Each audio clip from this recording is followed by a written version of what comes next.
Good evening. Okay then. Ghost. Y'all act like y'all seen a ghost or something, man. For real. You see you in the ages, boy. How you doing? Hey man, I'm good and blessed. How y'all doing? Wonderful, wonderful. Let's just make sure we start this thing off right. Good evening to all of you that are on with us today. Ink to Ink, Incarceration to Incorporation. All of our hosts are on with us today, and we have a special guest that we are getting ready to announce and let him just take over and share. But first of all, how y'all doing today? I haven't seen AB. Tell us what's going on a little bit about with your AB. Man, actually right now, boy, I feel nervous right now. I feel like my first day on the job, man. First day on the job, like first day going to school, first day doing everything. But yeah, I've been grinding. You know what I'm saying? You know, you all know I opened up a fashion and art gallery. You know what I'm saying? Right here where I live at in North Carolina. That thing been doing good. You know, I also opened up a store last year, so that's been doing good too. So I've been busy, man. But you know, I want to thank you all before we even get on with the show, man. Thank y'all for holding the show down. Y'all been doing an awesome job. Y'all been doing a remarkable job, man. I can't thank you all enough, man, for being able to do this every Friday. Marie, thank you for being on, taking care of business. Of course, Joyce Campbell, Joyce Hall. Appreciate y'all, man, for holding it down. It's been a hectic few months, so you know, I know you've seen a ghost. You know what I'm saying? I'm a ghost today, but you know, I'm in good spirits. I'm tired. You know what I'm saying? Also, you know, with the landscaping and all that, so I'm tired, but we're gonna do this show. Joyce Campbell, you've been doing an awesome job, man, hosting it and bringing it to the light, man. I'm gonna turn it over to you and thank y'all for coming on. Dr. Melvin, thank you for coming on. I know I didn't get a chance to read the lineup, you know what I mean? So I'm gonna let y'all take the lineup and see what we got going on today. I know it's about education, being incarcerated. I guess incarceration behind the bars, how important it is to educate yourself, whether you're behind bars or whether you're outside dealing with somebody that's incarcerated, the education that you need to educate yourselves about prison recidivism and whatever that's going on in prison life. So, Julius Campbell, I'm gonna turn it over to you and let's get this thing started, man. I'm excited, y'all. Well, I'm I'm glad to excited. hear that, man, for sure. But before we go on, we got to hear from Julius Hall and also Marie. How y'all doing this afternoon? I'm good. Ladies first. Go ahead, Marie. What you saying, Mr. Hall? I say, go ahead. He wanted to hear from you. You can't hear me? No, we can hear you. How are you doing, sister? Oh, I'm doing fine. Thank you for asking. Hello, everybody. This is Incarceration to Incorporate. And tonight is going to be a very, very good show. I'm waiting and anticipating to hear from Dr. Hayden to see what he has to say about this situation. Okay. So, Mr. Campbell, take it over. Well, Julius got to say what he says. Julius, we got to hear from you.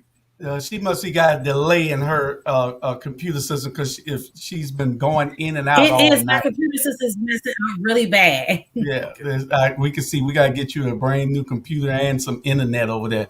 Anyway, I'm Julius Hall.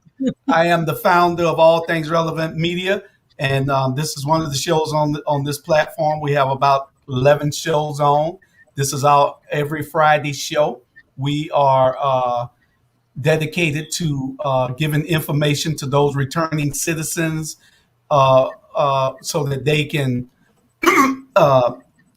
get back into the mainstream of life without any hiccups. We try to educate them on all fronts with information, resources, whatever it is that we can provide to them. Tonight we have education. And so the show is called Incarceration to Incorporation for a reason. We want to be role models for those returning citizens so they can see just what we do and just how we're staying out, and so that they can understand that once paid, a debt is no longer a debt, and that they can go anywhere from here. So with no further ado, Mr. Julius Campbell, who has become our moderator. And I'm glad because me and AB been so busy the last couple of months. We are so proud to have you, brother. Thank you. I appreciate that. Before I introduce Dr. Hayden, I want to remind our listeners, because first of all, I am so grateful for those that join us on Facebook and YouTube and even the radio station that we have out in Jessup. And just to let you know that we are grateful for when you come on and you're here to encourage us on, because why are we here? We want to give a platform to returning citizens to do what? Change the narrative. For so long, the narrative has been wrong. People have been saying that returning citizens, those that have been incarcerated, whether it was 20 years ago or 20 days ago, that when they come home, they go right back, the revolving door, recidivism, if you will. But that is not true. By a long shot, there are many men and women who are coming home and are doing great. Their transition is smooth, and we want to give them the platform so that they can share their stories with others, because so often people feel like they're doing this by themselves.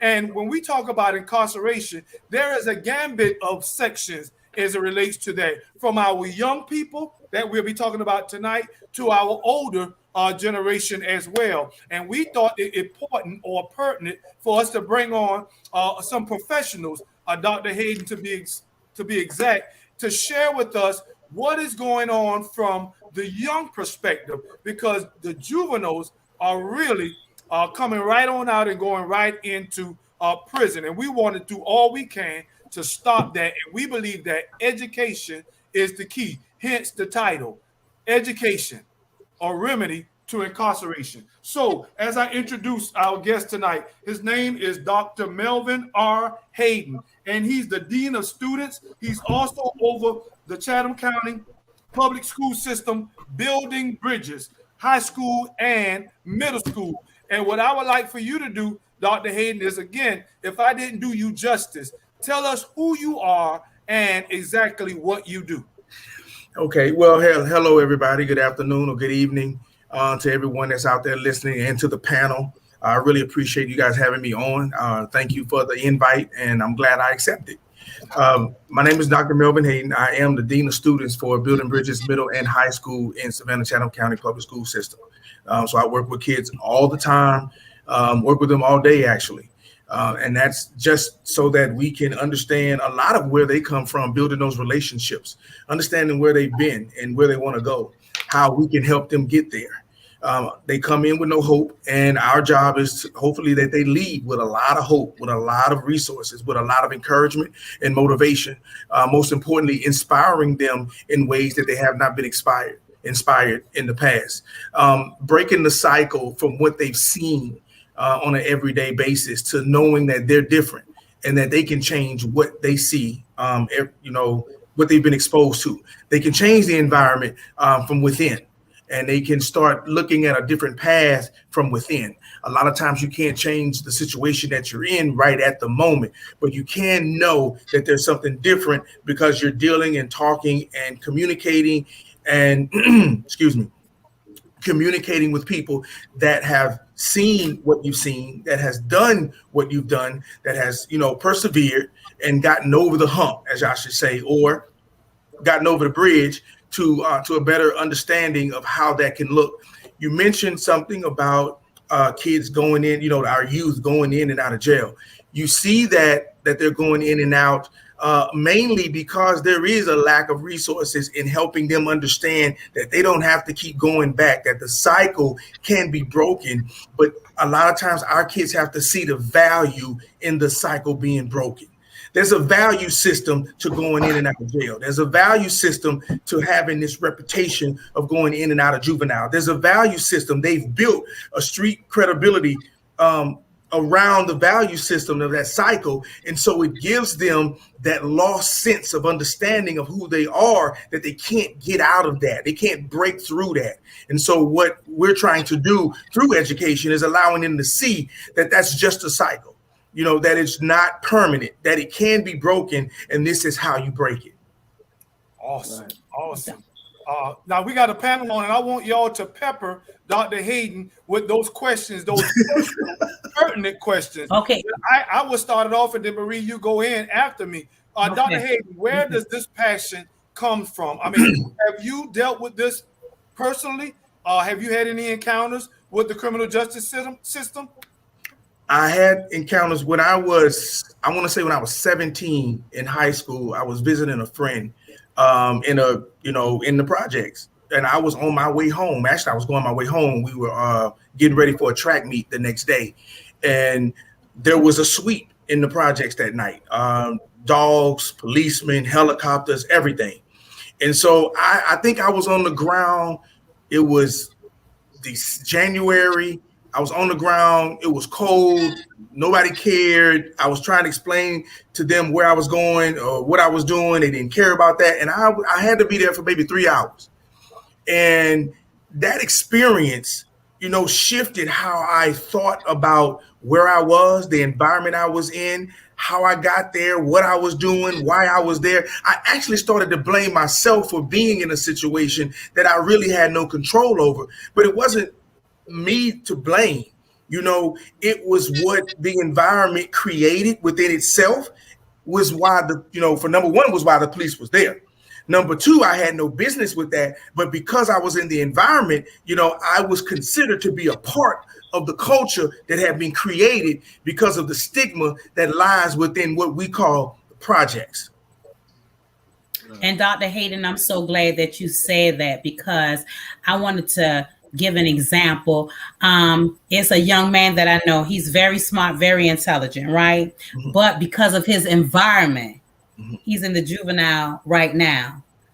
Because of the environment, you said the stigmatism, they can be educated, they can go to school every day, but if they have to come back to the environment of gang violence or have to be a part of because of the community that they live in, then what?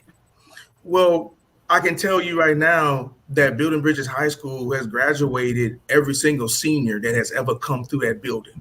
Okay, wow. We send them back to their regular schools, and they've graduated when they come with us.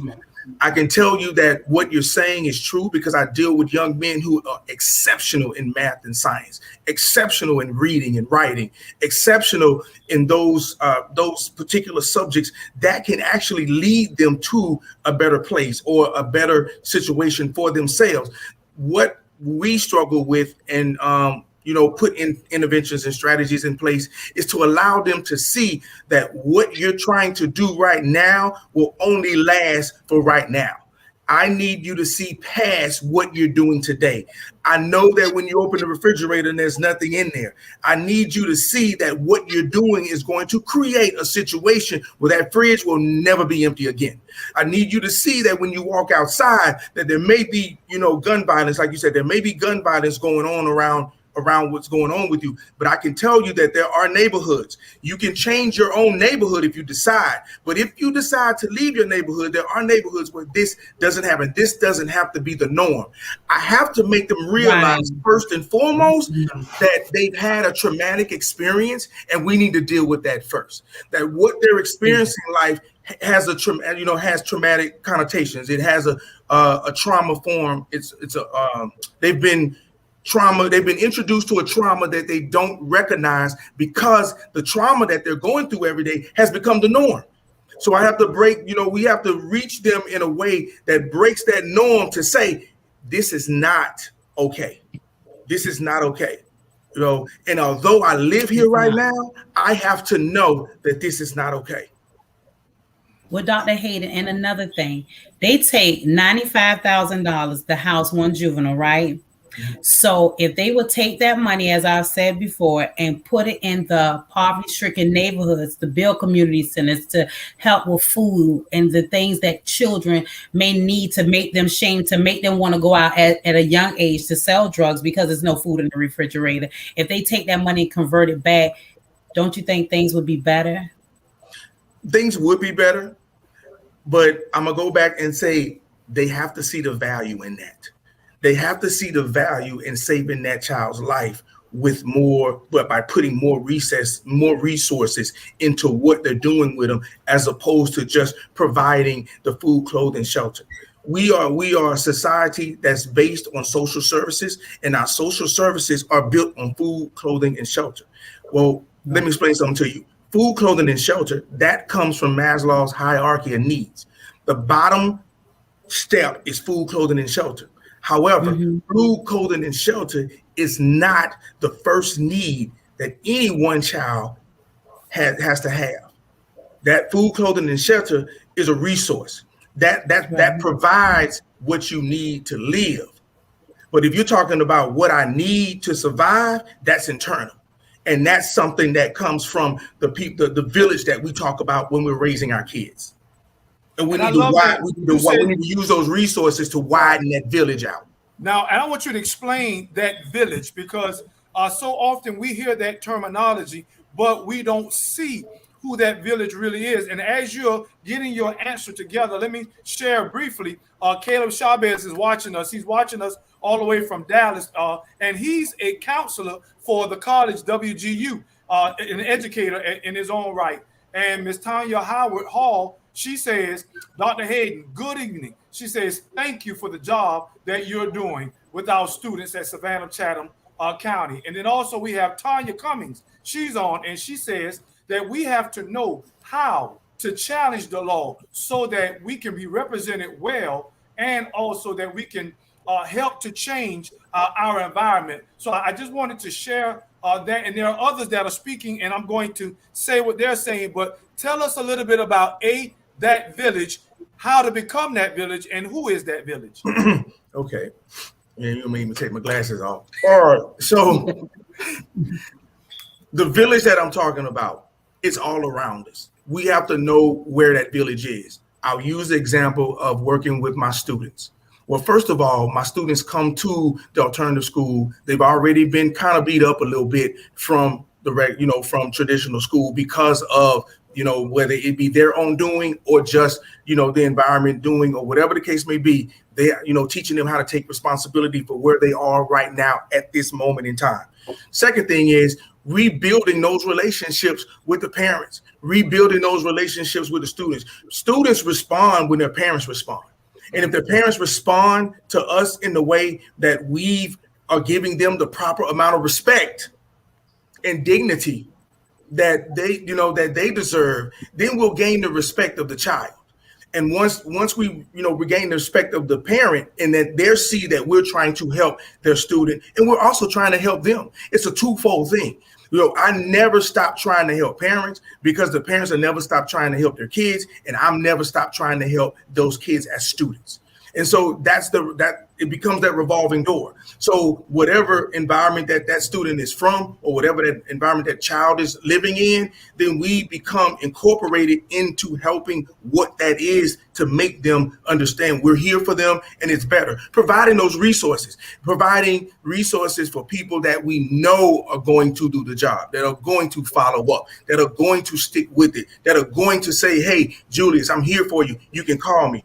Let me know what you need. I know somebody that can help you. I'm gonna put you in contact with the right people. And if that doesn't work, come back to me. Because when we build relationships, 9 times out of 10, we're building the relationship with the person that we're talking to, that's in our face right now. And that person is a representation of everything I need, and basically everything that I need to do to get help. Gotcha. Tanya, you said earlier you said the most important thing when it comes to the youth and the community and the things and the resources that we try to get to the youth is we got to get everybody out of the norm. We into this whole, looking at it as a norm situation, but you broke down a whole lot of important tools. I try to listen and try to go back to a lot of the pointers that you made, which are very valid points that you made about the youth and how to get into their head and how to get them to listen and pay attention. And it comes from the parents. It comes from the parents. If they see that the parents are doing well, the parents are speaking well, the parents are on them about doing what it is that they need to do, then you got to teach them. You got to teach the youth how to be disciplined first, and the whole discipline comes from the family, for me. But that's a whole normal situation. So how do we get them out of the norm, thinking that it goes from this way to this way? How do we get them out of the norm, Dr. Hayden? Well, that's my thing. Well, we teach them how to see the value in their successes. So a kid graduates high school, get his diploma. I can be honest and tell you that most kids don't see the value in that diploma because they can't cash that diploma in the moment they walk across the stage and go to the bank and get money. They have to see the value in what they've accomplished. So we have to teach them the value in that diploma and what it actually means. You can cash that diploma in the moment you get it, so that you can see the return that you've been working hard for. You can see the return that I've promised you. I promised you that when you graduate, this is what you're going to, be able to do. This is how you're going to be able to succeed. So you have to be able to see, showing them the value in that will allow them to see what you're talking about. So what you're saying is you got to show them the success first. Let them know show them the success. Show them the successes. Let them see let them see that there's value in their successes. Let them see there's a value in passing this class or graduating high school or even getting a small job. Let them see that those small successes will allow them to start building on what they see themselves as, not what Dr. Hayden sees them. Right. Showing them how they see themselves and how they can progress. I can tell you all day long, I see the value in you. I can tell you all day long how special you are. But if I show you the successes that you're accomplishing, then they start to self-actualize about themselves, and they see themselves succeeding, creating that motivation without you. And then you become a real mentor. Dr. Hayden, Ivan B. Cohen, he is on, and he says, too often those doing the planning don't seek the input from the ones that they are trying to help. What do you have to say about that? Yes, that's true. You have to incorporate the person that you're trying to help. What do you want? How do you see yourself? And it's like what I just said, allowing them to see themselves as what they think they'll be, and then giving them opportunities to see themselves as what they'll be. There a lot of times we throw a lot of careers in front of our kids that live in low income communities as careers to just do something. They're not really careers; they're jobs, you know. And so when kids gravitate to these skills, right? It's not necessarily may or may not be necessarily the skill that they want, but it's the skill that we're telling them that they need in order to be successful. Well, it backfires on us when we don't implement their skill, what they feel in their heart, what they know they can do, and then help them, and then help them or provide with them opportunity to develop the skill that they're feeling and not the skill that we think they should be. Okay. Well, I have a hard question, and I want you. Well, it's not really a question, but it's a terminology or a phrase. I would like for you to explain. What is school to prison pipeline? Okay. So school to prison pipeline has taken on many forms since it was first introduced. Okay. And so at one point in time, school to prison pipeline had everything to do with kids not attending. It had everything to do with attendance. It had everything to do with dropout. And so that created things in the community where they were getting in trouble, being incarcerated, things like that. Now, what we're saying is the school to prison pipeline has switched gears, and it's literally getting out of, going to prison. There's some form, shape, form of education going on there, and I'll just stick with juveniles because it's more rampant there in that particular case. Then they get out, and it's, follow me, it's what they learn and how they learn to survive in prison is what they bring out into to the regular school system. And so that pipeline is really when you say school to prison pipeline, you're transforming what school is to what that pipeline is, and then it's back and forth. It's a back and forth thing. It's in a situation where I get out of prison, and if it's enough of us that get out that go into the school, we literally change the environment of the school to look like where we just came from, because that's most comfortable to us. That's where we become comfortable. That's where we become to learn how to survive. And so I have done nothing but made the environment I came out of look like the environment that I went into, which means I go back to the environment I came out of, to the environment I made to look into. And so that pipeline looks the same. There is no difference. So wasn't they at one time building prisons according to the fourth grade test scores? The third grade reading scores, yes. Third grade reading scores? Yes. Okay. Yes. Yeah. So if you miss that, the next opportunity that you get to change that, Mr. Hall, is in middle school. So if you miss that in middle school, hear me when I say this. Middle school is where you have no idea who you are, what you are, where you going, what you doing. You're looking at what people have and what you don't have. And middle school is the place where everybody's seeking their identity, which is why it's so easy for our young men and women to get involved in gangs. It's so easy for them to get involved in mischievous deeds. It's so easy for them to look at something and say, I want that at all costs, and then start to gravitate to that.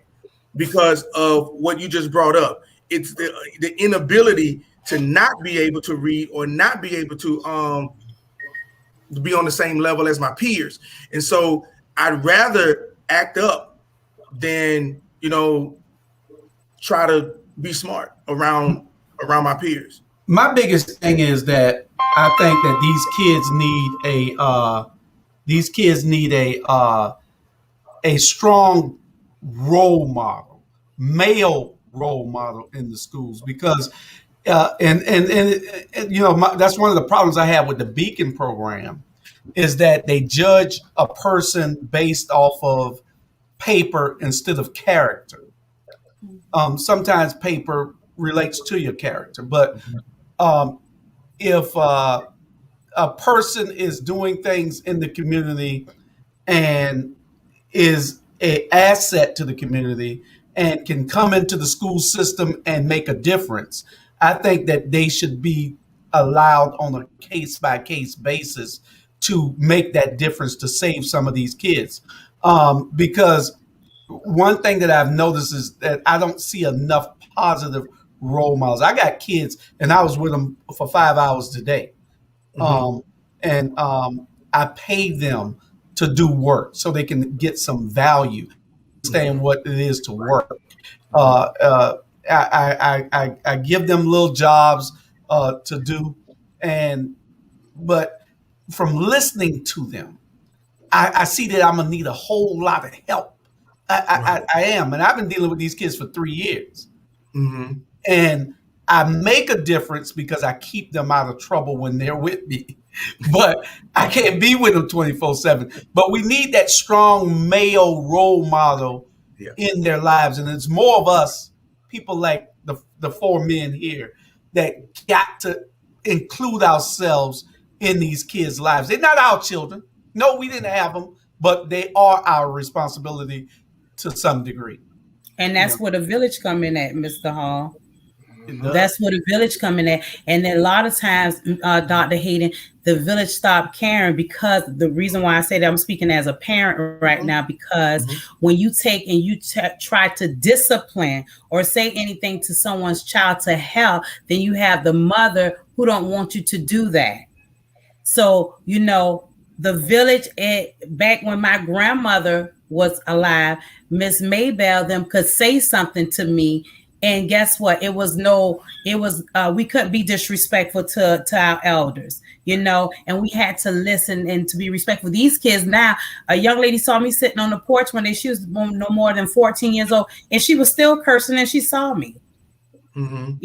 So the kids have lost respect for the adults, because I feel that sometimes the adult play the role. They say children should be seen and not heard, but here it is where we put children in adult situations. We allow our children, we smoke, we drink with our children, so they don't know. When you say that, stay in a child's place, well, mama, here it is, you allow me to smoke weed, so how do you want me to be a child?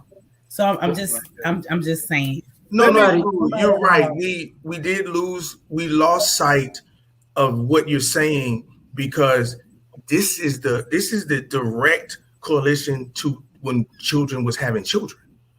Right. Correct. So when you have a 14 or 15-year-old, you're talking about 14 years later, she's still in her 20s, and she's raising an 11-year, 10-year-old.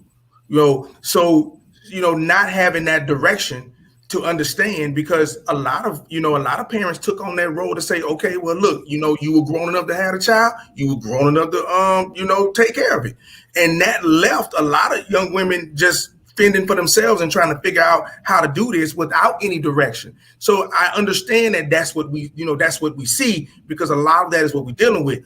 Mr. Hall brought up another good point in regards to when he said putting things on paper. Mr. Hall, I spend a lot of time teaching my young men how to represent themselves on paper. A lot of us can talk our way into a situation because we're good orators. We know how to represent ourselves. If you ask me a question directly, I can give you a question directly. And I think there's a lack of young men and women, or, Black men especially, who, don't know how to effectively present themselves in a written form.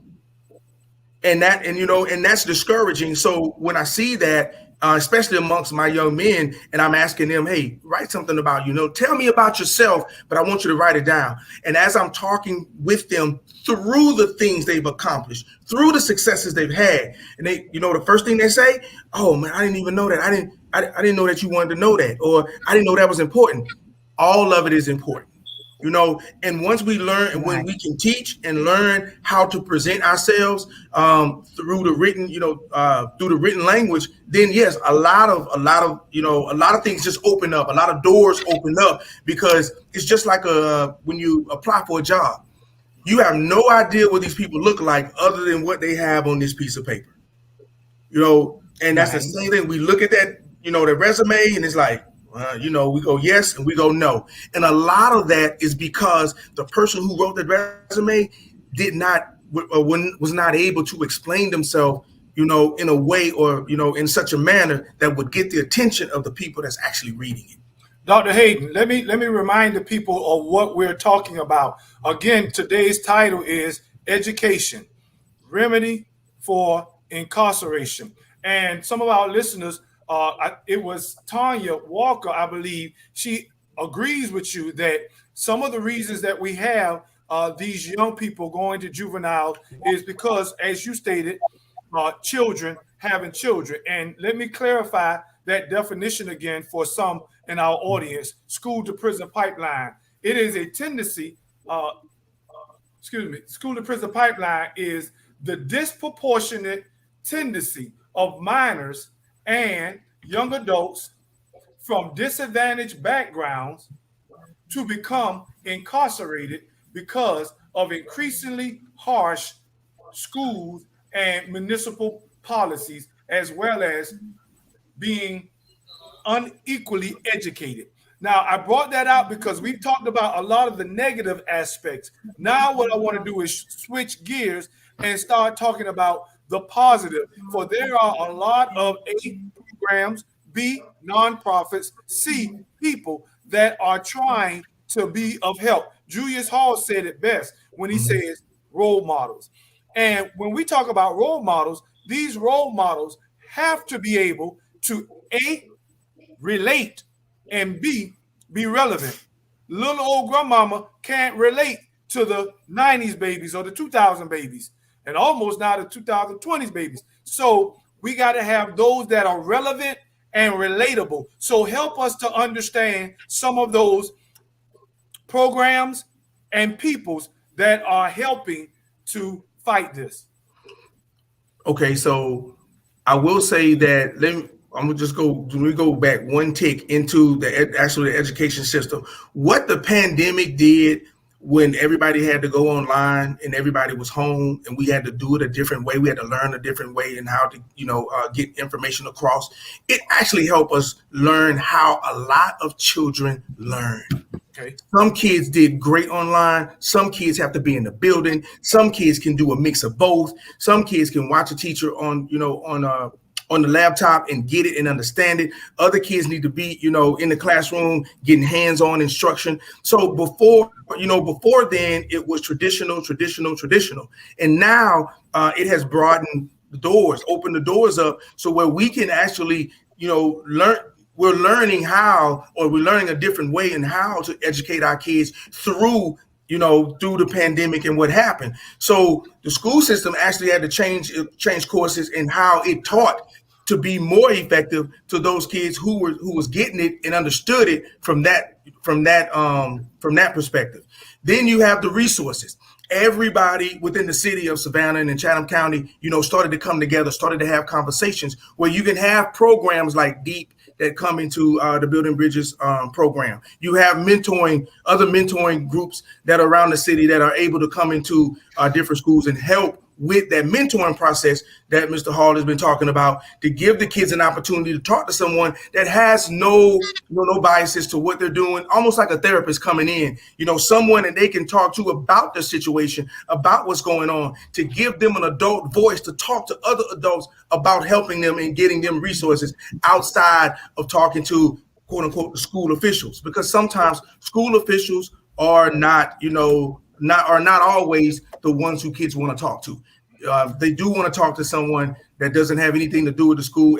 But it does help by having these resources in the schools that will give us an opportunity to put that right back into our kids when we get that information out of what you said, the resources that are coming in. And there are plenty of resources. I can't name them all, but I do know there are a lot of resources interacting with our students before school and after school and during school. So they are, those that are that know about those resources, that are getting the help. I actually see that happening on a day-to-day basis.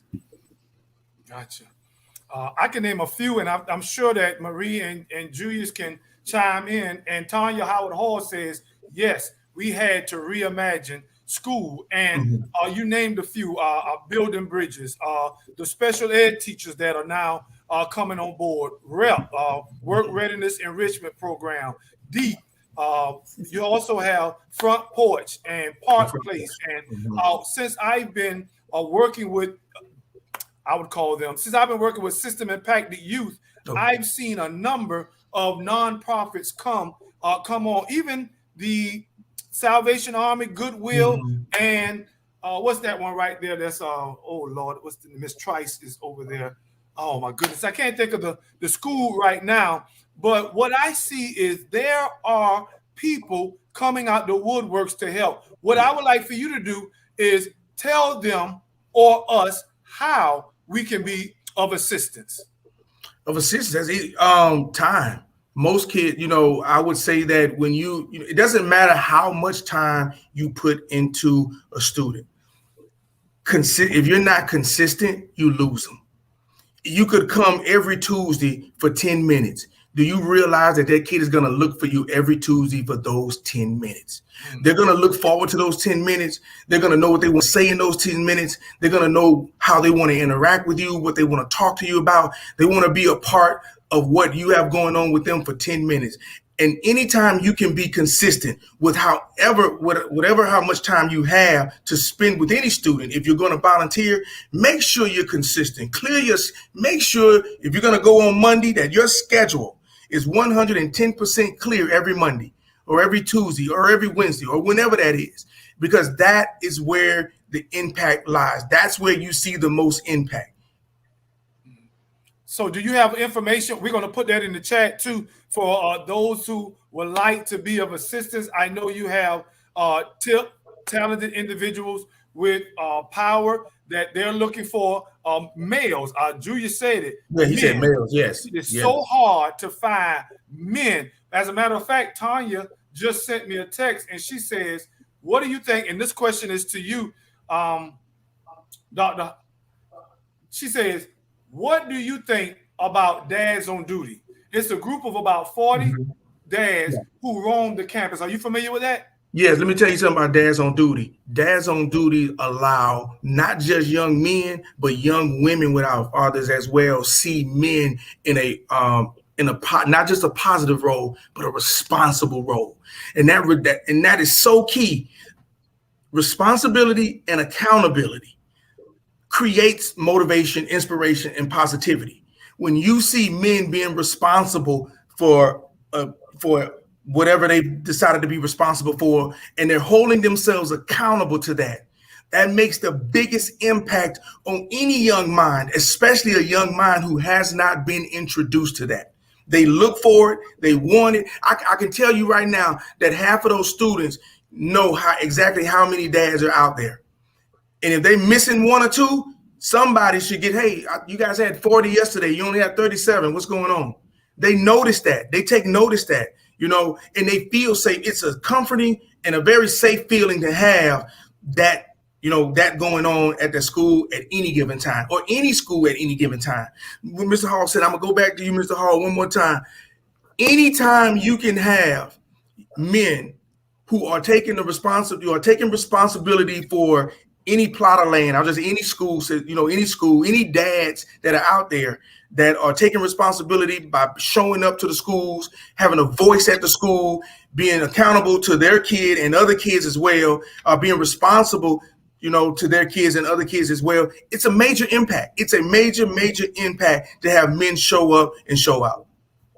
Awesome. Marie just I'm said, I'm sitting here listening. You all from down there in Savannah, in that area, Savannah, Georgia. I'm up here in North Carolina. But it's a similar situation going on in the communities here as well. You know what I mean? And the same educational system, the formats are pretty much the same, but similar, you know what I mean? But they all different. But it still boils down to the true value of it is the children, it's the youth, it's the community, it's the village. You know what I'm saying? Whether it's in Savannah, whether it's here in Wilson, North Carolina, whether it's wherever, you know what I'm saying? It's the same system dedicated, you know what I'm saying, and promoted and targeted to the community, and specifically the Black community. So I always bring this question to the people, like, where do we see this going with all these programs that we're trying to do to make positive change, whether it's in the community, whether it's in the household, whether it's in the school system? Where do we see all this change in the next 5 to 10 years? What do you have to say about that, Dr.?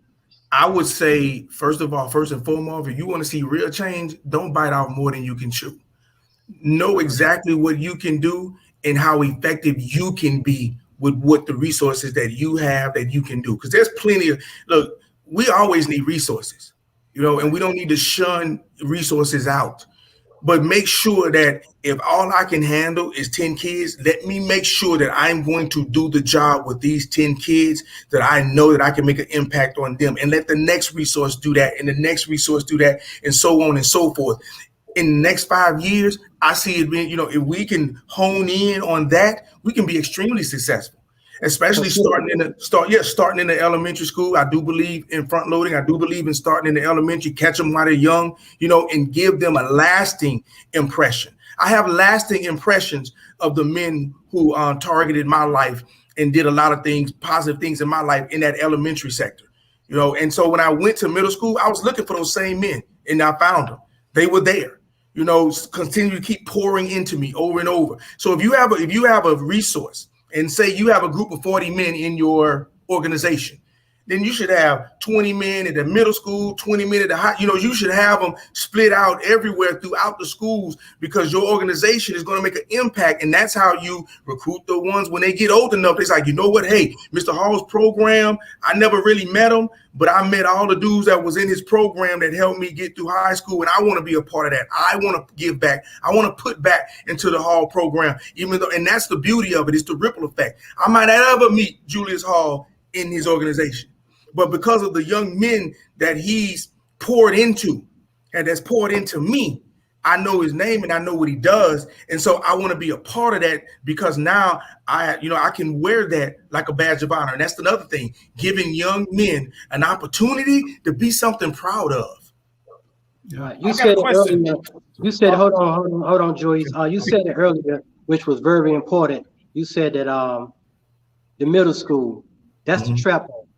That's the trap off era. Mm-hmm. You know what I mean? Like you just said, that's where it started at, in the middle school, in elementary school. That's the trap off era. So we catch them at that era, at that age group. You know what I'm saying? I think in the next 5 to 10 years, we start them off with that. By that time, they reach the teenage, adult life, bypass all of that incarceration, bypass all of that gang violence, bypass all that negative stuff in the community. Do you realize how important it is? What I said earlier, do you realize how important it is to give a kid 5 minutes or 15 minutes on a specific day that they'll look for you? They'll want to make sure that you're proud of them. They'll want to make sure that they're doing something good, especially for a young man who doesn't have a father in the home, how important that is. And then guess what? You got to be, and this is the reason why you got to be very careful, because the moment you don't show up or you stop showing up, then man, you just abandon him like everybody else. And that just throw him in a tailspin. So guess what? Guess who's on the corner waiting to show me love? Yeah. Right. Yeah. How do you get the help from the men that are relatable and relevant? There are organizations called Credible Messengers, Mentors, or Life Navigators, Good Guides. There are so many credible mentor groups that are out there that are trying to give their assistance, but there are some background issues. We ought to know that the very ones who started the problem are now trying to be a solution to that problem, and their testimonies are relevant and relatable. How do we help them get the opportunity?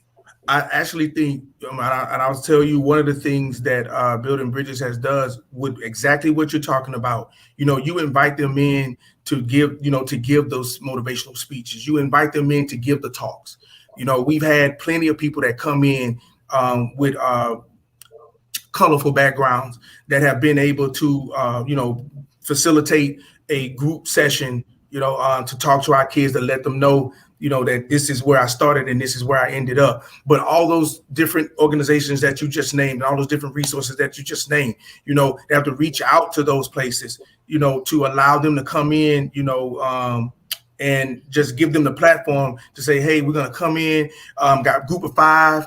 Well, each guy's going to talk maybe 15 or 20 minutes to your students, to that program, and then allow, and this is key, allow the students to gravitate to those they feel they connect with. That's important. Just putting somebody in front of them does not help at all. Allow them to ask the questions, and most students aren't going to ask questions till it's over. And they don't want to raise their hand in the middle of it. They're going to ask questions when it's over, and allow that space and that opportunity for them to gravitate to those that they feel like said something that struck a chord that can change their life. Awesome. We get ready to turn this corner. So as we get ready to come to an end, I want you, Dr. Hayden, to speak to 2 types of people. Number 1, educators. There are many men and women who are on the front line, as you are, Dr. Wright, and that are doing everything they can, and sometimes they feel like they are not seeing results or that they're underappreciated. I would like for you, as we come to the conclusion, to speak a word of encouragement to them. However, I also want you to speak to returning citizens, just as impacted and just as involved men and women who come home and they are positive, they are productive, and now they just want to share their lived experiences. I want you to encourage them as well, to let them know that they can be a part of that village. So speak to 2 of those audiences for us. Okay, so I'll speak to the educators first, and I'll say this. We have come through the most unprecedented time that we've ever have in the history of America in our lifetimes thus far. And it has taken a toll on every last one of us. I don't care if, we like being at home teaching, or we like being in the building, whatever the case may be. I would actually say that we need to know how to get the time we deserve to ourselves, and we have to learn how to rejuvenate ourselves. We have to learn how to remotivate, re-inspire. Whatever inspired us in the beginning might not be the same thing now. So we have to see what we're doing is making a difference. Know that what we're doing is making a difference, that every kid that's coming in that building is looking for something from us. And it's hard to see that because a lot of times we're the ones going through it as well. Okay, so we have to know how to take the weekend, and completely give ourselves an opportunity to recharge. Because Monday morning we're coming back into the building, and those kids are coming right back to us. We have to remember that those kids didn't recharge, that the trauma that they came to our building with on Monday is the same trauma that they're going to on Friday when we get out, will be the same trauma that they come back to us on Monday again. So we have to be ready for that and know that that's what we're dealing with. Know that the kid that's cursing you out, know that the kid that's trying to fight you, know that the kid that is just absolutely giving you hell every day, that's the kid that's screaming out the most, that's yelling the most, that this is what's going on. I have no one to relate to, no one to talk to. And let's try to find that particular kid or those children an opportunity or a space to have a voice to let some of this stuff out, because it's like some of them, it's a ticking time bomb, and they need a platform.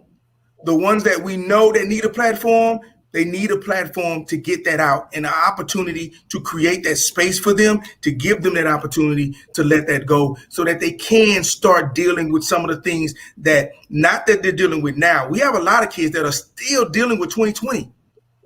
We have a lot of kids that are still dealing with 2020. We're halfway through 2021, and we have a lot of kids that are still, still back there. So allowing them to come forward, full frontal, before we go into 22, to have a plan to say, hey, it's all individualized. And I'll say that it's all individualized, but it can be corporate. It definitely can be corporate.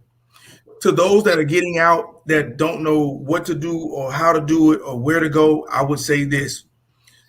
The people that are in front of you that are giving you information, they're giving you information. You have to take that information and reach out, because to be honest with you, I don't know who you are. And in order for me to know who you are, you got to reach out. So if somebody's giving you a pamphlet and say, hey, call this number, you got to call the number. If somebody's saying, hey, call this resource or call that resource, you got to call that resource, because that resource will lead you to people like us that are on this call right now. That resource will lead you to people like us, and then people like us will lead them to other people that we know that are really invested in helping you and seeing you succeed. And that's the first step. You got to take the first step. You can't sit at home, and just wait for one of us to knock on the door, because 9 times out of 10, it won't happen. So I can tell you, if you take that first step and make that phone call to whatever resource that you've been provided, whatever way or whatever direction that they're trying to get you to go in that direction, try it out, see that it's working for you, see that it can work for you. Everything that's being put in front of you, it actually can work for you. You know why it can work for you? Because you're going to work it. And you're going to make sure that Dr. Hayden is going to help you because he said he would. You're going to make sure that Mr. Hall is going to help you, that Campbell is going to help you, that the AB founder, the CEO of Incarceration to Incorporation is going to help you. You're going to make sure of that because you're going to make the connection. And that's what it's all about with that, Pete. The connections are how you succeed. Thank you, brother. I appreciate that. As we come to a close, Julius, AB, of course, I want you to say what you got to say in closing, but I just want to leave this thought process. I appreciate you, Dr. Hayden, for coming in, allowing us to know that education is a remedy for incarceration. I always love to say this slogan. This is true, that we may have all started out wrong, but we can all finish strong. And I see that that's what all of us have in common on this panel right now. We are finishing strong, and we want to help others to finish strong as well. Marie also. So I just turn it over right now to Julius and AB. Again, thanks, Dr. Hayden. One last thing. If we can teach our children how to turn their pain into passion, we win. That's correct. That's correct. Those are my parting words. Well, I just want to say that, one thing that you did say in your closing just now, Dr. Hayden, was very important. And Julius Campbell, he talks about it every single day. It's connecting the dots. Yeah. You were absolutely correct. I can't help you if I don't know about you. Right. So you got to reach out to me for help so that I can be a resource to you. You never know who I know that might can help you. Yes. So that's what it's all about. You can go anywhere from where you at. Don't think that you can't. Society wants you to think that it's over, that you're no good to the world anymore, but that's not true. It's not true. That's right. Your debt is paid, move on. But you got to believe and seek that help because it's out there. Somebody help you. You just can't give up because somebody said no at first. You got to keep striking that stone, and things are turning for you. Yes. AB?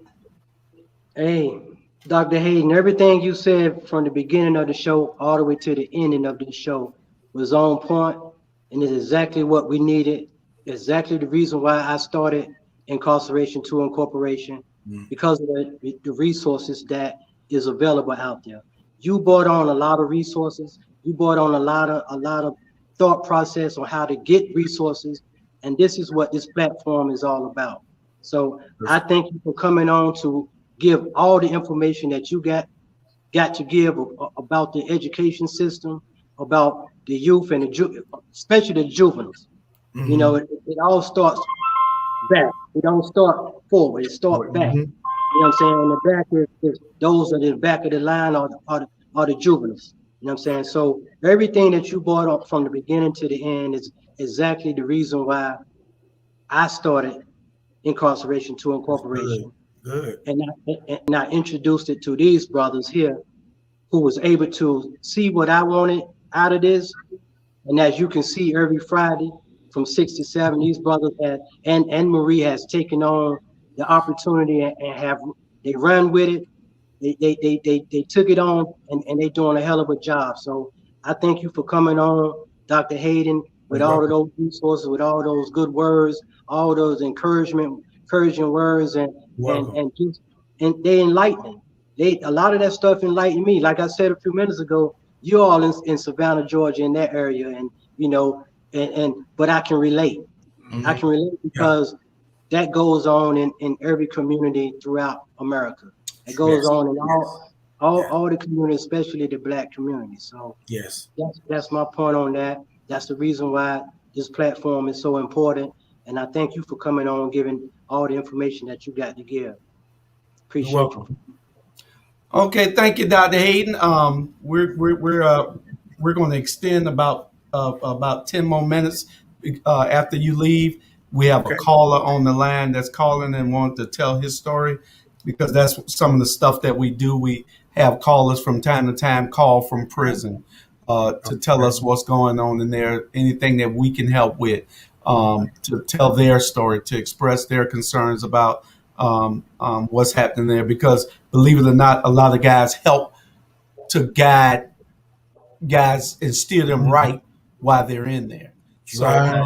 Yes. that's part of it also. We can't think that we can do it all out here, because Yes. some people are going to slip through and go, and they got to have that guidance. Man, that's to a good come. point. Yeah, right. So, but we appreciate you, sir. Okay. And Thank we'll you for look having to me have on, you back. Julius. Yes. Anytime you need, Mr. Campbell know how to get in contact with me. I see him twice a week. So anytime, I'll be more than happy. Thanks so much for having me on. I really appreciate the opportunity. All right. All right. Thank you, sir. Thank you. All right, caller, you on the air. Yeah, hi, everyone. My name is Terry Robbins, and I notably go by the name Chanton. And I know one of the guests, he and I are close friends, really close friends. I grew up in Wilson, North Carolina. So I was talking to my guy, my friend, AB, and he thought that it'd be a good idea if I called in and share a few things with you guys. So I just want to say thank you for having me. Thank you for calling. Thanks for coming on, Terry. Hey, look, tell the people, man, what it is that you're calling about, where you located at, and some of the things that we can do to put your story out there and to give you some of the resources that we have to help your case and what you got going on. Let the people know that's viewing, man, some of the things that we need to know about what's going on with your case. All right, so like I said, I'm from Wilson. I'm born and raised there, and I think my story is certainly one of dysfunction. You know, a lot of us in our neighborhoods, we come from single-parent homes. My mom was a single parent. My dad was available, but not always around, you know. And I had a lot of influences in my life, especially my older brother. He's like 2 years older than me. And I guess he and I both suffered from the same symptoms, that we didn't always have a stable male figure in our life. We had uncles and those things, but my dad wasn't always around. And so my brother took to kind of follow some influences in the streets, you know, guys that were older than him. By me being only 2 years younger, I looked at him as a role model. I looked at him as an influencer. So the things that he kind of got into kind of steered me in some directions, you know, that I would have chosen could I do things differently. But as it is, I kind of ended up in the streets, you know, at a really young age. And I was a drug dealer. And there's some other mischievous things like vandalism and those type of things, for the sake of being cool, for the sake of being accepted. Because I think that I was kind of put on the outs with a lot of social groups, and I was willing to do anything to fit in. And so I found myself doing some stints, you know, in prison. Again, for the sake of acceptability. I just wanted to be popular. You know, so it was all about the reputation and those things. And I had some years when I was out in the streets. I worked steady jobs, but the jobs didn't suit me. You know, my calling was the streets, so I just kind of stayed out. My later years, I was out in the streets, hustling, gun toting, doing all the things that I thought fit the mold, fit the gangster mold, the thug mold. And unfortunately, there were some circumstances that took place where my name came up in a murder trial, in a murder charge, and it led me to death row. And so since I've been here, lately I've done a lot of podcasts, and there's this theme that we are putting out there. That's prison reform. It's redemption after death row. But it's not always the story here. It's not my story here. And one of the stories that seldom gets told is the injustices that's inside the prison walls, the innocent people. There's guys who were here with me on death row for 28 years. They're out there in the streets with you guys right now. So there is salvation and redemption after death row, and that's kind of my story. All right. Right. Okay. So tell everybody how long you been on death row. So I've been here now 21 years. 21 years. Fighting, doing. So just to give a little perspective, the death row I first came to, it was solemn and it was dark and there was no life here. There was no spirit. There was guys walking around with this idea that if things don't work out for them in their appeals, they would have execution dates. And I've seen executions here. My first 3 or 4 executions, there was this dissociation. I kind of was naive to the process because I didn't see it and I didn't want to believe it, then it wouldn't happen to me. And that went on for a few years. Then I was in a position where there was a guy in a block with me. We lived in the same block. And he was a close friend. And I was so used to seeing him every day that I didn't realize how critical he was to my coping process, to me being able to get through the day. And then his number came up, and then you couldn't hide from the emotion. This was the first time a person that I was close to was facing execution. And he did, in fact, he was executed. So in those 21 years, death row has changed a lot. It used to be this southern place. It was really gloom. There wasn't a lot going on. There was no programs. There was no reason to further educate or instill any type of work ethic in men who were condemned and sentenced to die. But then in 2014, there was this professor, he's a doctor, and his job was to come in, try to repair the mental deterioration of death row. Because I tell you, it certainly is a lot of mental anguish and a mental deterioration each day. And this guy came in and he offered us programs like houses of healing and social psychology and chess clubs.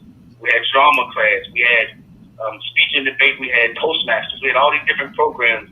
And then that's when death row took on a different form.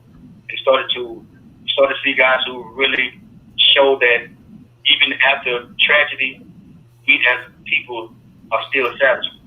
That there is humanity on death row.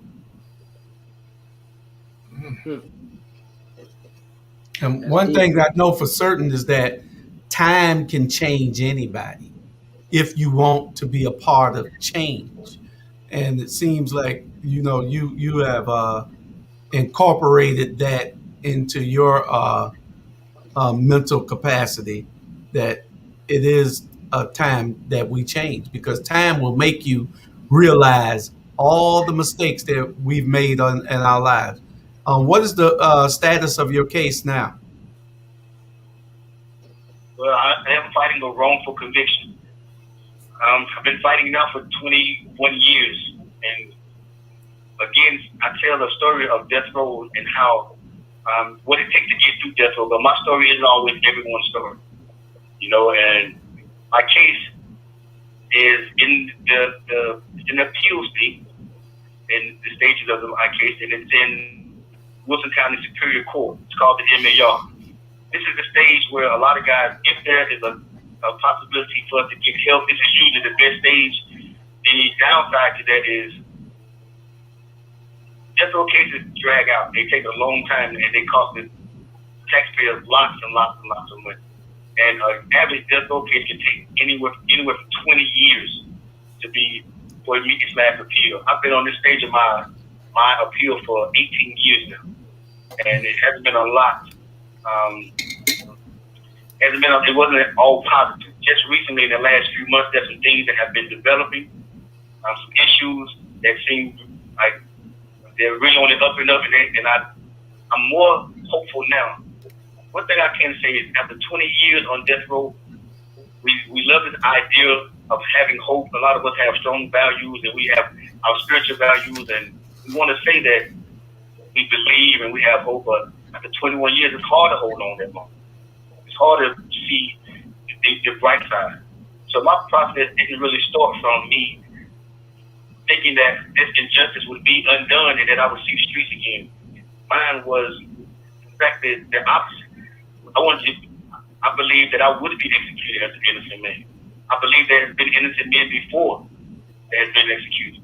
Certainly there's men here who have taken accountability on their last days and have accept accountability and admitted guilt.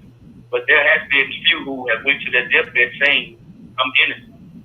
And so I believe that that was my end. And I wanted to take initiative in my life for a change. I wanted to be the person that I wanted to be for once, as opposed to being the person that I thought everyone needed me to be.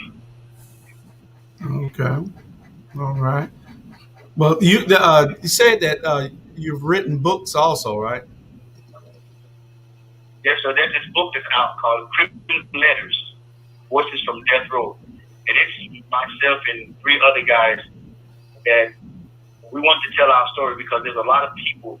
So I know about the prison pipeline. And I know there's a lot of kids in our communities who are the next batch they're the next generation up to bat for recidivism and repeat offenders. And so we wanted to take the initiative to give back by sharing our and hoping that there's some people that's on the outside who can read these stories and see some parallel and resonate in some ways, and then hopefully they can gain from our stories, see our outcome, and then possibly invoke change, especially invoke thought. Because there's a lot of kids now that's on the path to destruction, and it's because each generation is responsible for the next. And I came from a failed generation. You know, a lot of guys let us down. And I think that system is being perpetuated. That we are now a generation who isn't taking accountability. Now there are some like you guys. What you're doing is fantastic. You're taking accountability for the next generation. So we here at Death Row want to do the same as well. And that's what Crimson Letters is about. Crimson Julius, make sure you put that inside the chat room so that we can, let people know about that book and purchase one or more copies and share that. As you stated, I myself would love to see that book as well generated to different groups when it deals with our justice impacted young people, so that they can hear those stories. But I want to say this one thing too. I don't want in no way to minimize what you are enduring. But I do want to say this. Do not allow what other people think about your value to affect yours.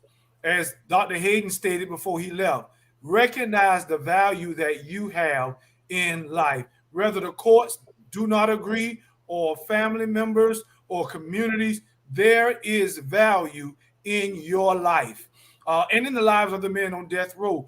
You have to continue to remember that, and with every breath you take, continue to be effective and also a voice for those who need to hear that we must change.